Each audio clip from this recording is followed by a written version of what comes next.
మీరు రాత్రి 10 గంటల 40 నిమిషాలకు మీరు రిజెక్షన్ అని చెప్పి మేము అప్లై చేసింది 5 రోజుల కింద.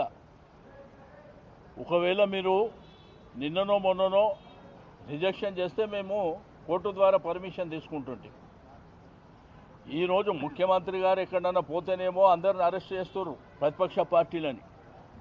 వాళ్ళేమో ఇష్టానుసారం ర్యాలీలు చేసుకోవచ్చు. సెక్రటరేట్ రిస్ట్రిక్టెడ్ ఏరియా, సెక్రటరేట్ ముంగట కూడా ముఖ్యమంత్రి గారు పాదయాత్రలు చేసుకోవచ్చు. కానీ ప్రజాస్వామ్యం లోపల మాకు హక్కు లేనట్టు, మా అస్తిత్వం, మా సికింద్రాబాద్ ప్రజలు 220 సంవత్సరాల చరిత్ర ఉన్నటువంటి మా ప్రాంతాన్ని, మా ప్రాంతం పేరు లేకుండా మా అస్తిత్వం మీద దెబ్బ కొట్టినప్పుడు ప్రజాస్వామ్యబద్ధంగా మేము నిరసన చెప్పేటువంటి కార్యక్రమాన్ని ఈరోజు ఏర్పాటు చేసుకున్నాం.